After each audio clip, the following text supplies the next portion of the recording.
오늘 주신 하나님의 말씀은 이사야 15장 1절에서부터 9절까지의 말씀입니다. 제가 7절부터 9절까지 읽도록 하겠습니다. 그러므로 그들이 얻은 재물과 쌓았던 것을 가지고 버드나무 시내를 건너리니 이는 곡성이 모압 사방에 둘렸고 슬피 부르짖음이 에글라임에 이르며 부르짖음이 브엘 엘림에 미치며 디몬 물에는 피가 가득함이로다.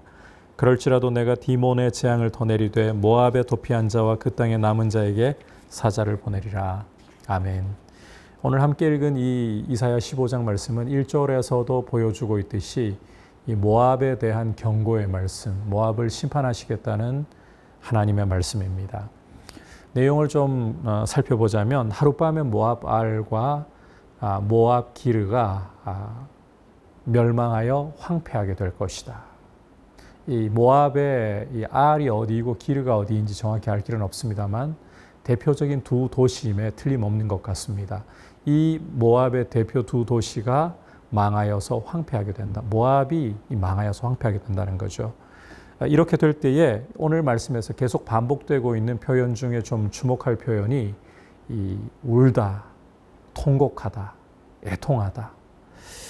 심히 이 슬퍼하고 울고 통곡하는 또 사람들이 이런 극심한 슬픔을 어떻게 표현하는가 하면 2절 3절에서 보면 각각 머리카락을 밀고 또 수염을 깎고 굵은 배로 몸을 동이는 이런 모습으로 이들의 슬픔과 애통을 표현합니다.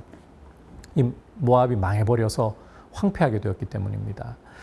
그리고 이 울음소리가 얼마나 큰지 이 4절에서는 헤스본과 엘랄렉은 부르짖고 그들의 소리가 야하스까지 들렸다.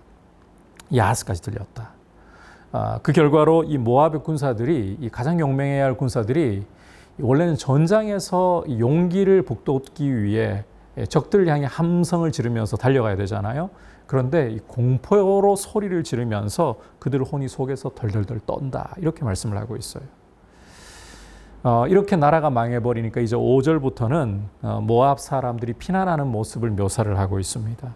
피할 수밖에 없어요. 6절에 보면 니므롯 물이 마르고 풀이 시들었고 연한 풀이 말라서 이 모압 전역에 청청한 것이라고는 찾아볼 길이 없기 때문에 이 참 어디를 둘러보아도 초록빛, 이 청청한 빛이 없어요. 그러니까 이 피난을 갈 수밖에요. 그 정도로 황무하게 되었다는 거죠. 또 설령 청청한 빛이 남아있다 손치더라도 없지만 남아있다 손치더라도 곡성이 모압 사방에 둘려 있는데 이 슬피 부르짖는 소리가 에글라임에 이르고 브엘 엘림까지 미치고 이 디몬물이라는 곳에는 피가 가득한데 살육 때문에 그런데 어떻게 남아있을 수 있겠습니까? 설령 청청한 빛이 있다 해도 그런데 청청한 빛은커녕 온 땅이 황무하고 곡성과 이 피비린내가 진동하는 이런 상황에서 사람들은 피난길에 오르지 않을 수 없고 도망하지 않을 수가 없다. 자, 그런데 하나님께서는 9절 후반부에서 그게 끝이 아니라 내가 이 피가 가득한 이 디몬물에 피가 가득하다고 하셨는데 이 디몬 땅에 재앙을 더 내리겠다. 그래서 모압에 도피한 자, 그 땅에 남아있는 자에게 사자를 보낸다. 하나님이 숨어 있어도 멸하시겠다. 말씀하시는 거죠. 자, 오늘 이 말씀을 통해서 우리가 왜 이렇게 하나님이 모압에게 극심한 심판을 내리시는가? 이유를 이 15장 자체에서는 찾아볼 길이 없습니다. 하지만 16장 6절, 이 16장에도 모압에 대한 심판의 말씀이 이어지는데 16장 6절을 보시면 우리가 모압의 교만을 들었나니 심히 교만하도다. 그가 거만하여 교만하며 분노함도 들었거니와 그의 자랑이 헛되도다. 이 모압이 심판을 당하는 주된 이유가 바로 교만이라는 겁니다. 이 교만에 심히 교만한 것의 내용이 무엇일까 정확히 알 길은 없어요. 우선 이 모압은 역사적으로 볼 때 이 롯의 자손이잖아요. 사실 아브라함의 조카였던 롯의 자손이잖아요. 그럼에도 불구하고 이 이스라엘에 대해서는 결코 호의적이고 이스라엘을 잘해주지 않았습니다. 특히 출애굽 당시에 이스라엘이 가나안 땅에 들어가기 전에 보면 이 모압 평야라는 곳에 진을 쳤습니다. 이때 모압 왕이었던 당시 모압 왕이었던 발락이 술사였던 발람을 고용해 가지고 이스라엘을 저주하려고 했던, 그런데 하나님이 이 발람의 저주를 변하여 축복이 되게 해버렸던 이 사건을 기억하실 겁니다. 그런 일이 있었던, 이스라엘 경우는 하나님의 백성이잖아요.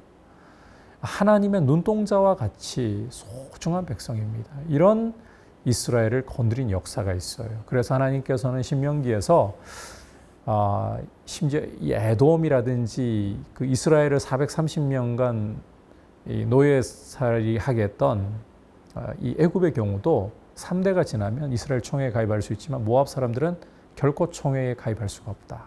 그렇게까지 말씀하신 전례가 있습니다.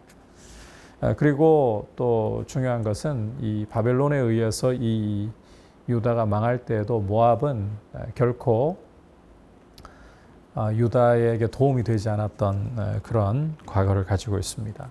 이런 모압에 대해서 하나님의 백성을 건드렸던 이런 모압에 대해서 하나님은 철저히 심판하시겠다. 그들의 교만을 철저히 심판하시겠다. 이걸 보면 역으로 하나님께서 당신의 백성을 얼마나 사랑하시는가.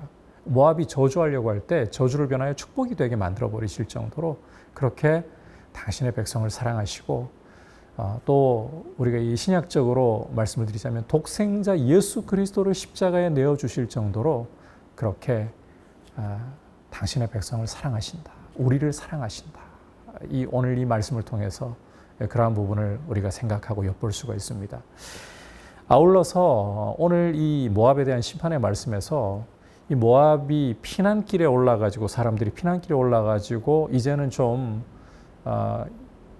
살 수 있을까? 하지만 하나님이 사자를 보내어서 그들마저도 멸하신다.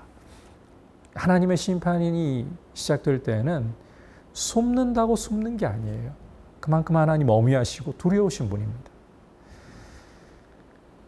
진정한 피난처는 오직 예수 그리스도의 보혈밖에 없습니다. 예수 그리스도의 이름만이, 그 보혈의 능력만이 우리를 하나님의 심판으로부터 보호해 줄 수 있는 유일한 길이 되는 것입니다.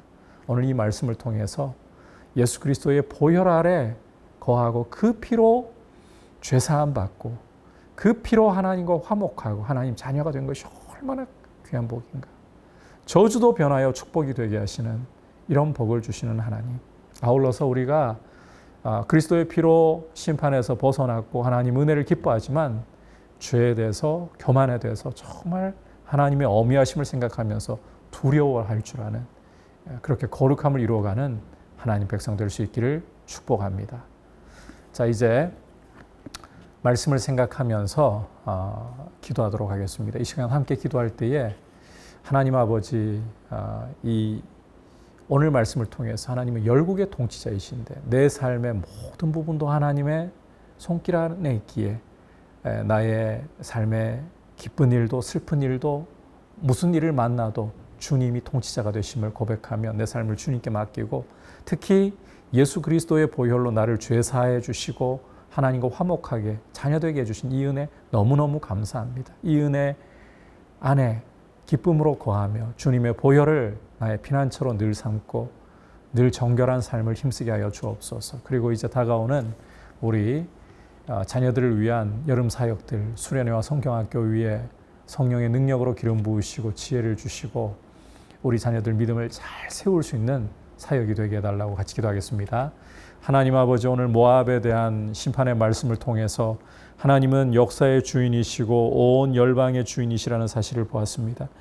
우리 삶의 주인이, 우리 삶의 모든 부분의 통치자가 하나님이심을 고백하며 우리 삶의 슬픈 일과 기쁜 일도 다 주님의 손 안에 있고 오직 주님께서 우리의 아버지가 되셔서 우리의 피난처가 되시고 우리를 사랑하시는 것이 얼마나 감사한 일인가를 다시 한번 생각합니다. 우리를 위하여 내어주신 예수 그리스도의 그 피로 죄 사해 주시고 화목해 주신 은혜 감사합니다. 이 믿음 안에서 더욱더 주님을 사랑하고 주님과 동행하는 삶을 살게 하여 주옵소서. 이제 여름 사역이 곧 시작됩니다. 우리 자녀들에게 주님 믿음을 더하여 주시고 이 여름 사역을 통해 우리 자녀들 가슴 속에 하나님의 말씀을 잘 심어줄 수 있는 사역되도록 성령께서 기름 부어주시고 능력으로 붙들어 주시옵소서. 예수님의 이름으로 기도드립니다. 아멘.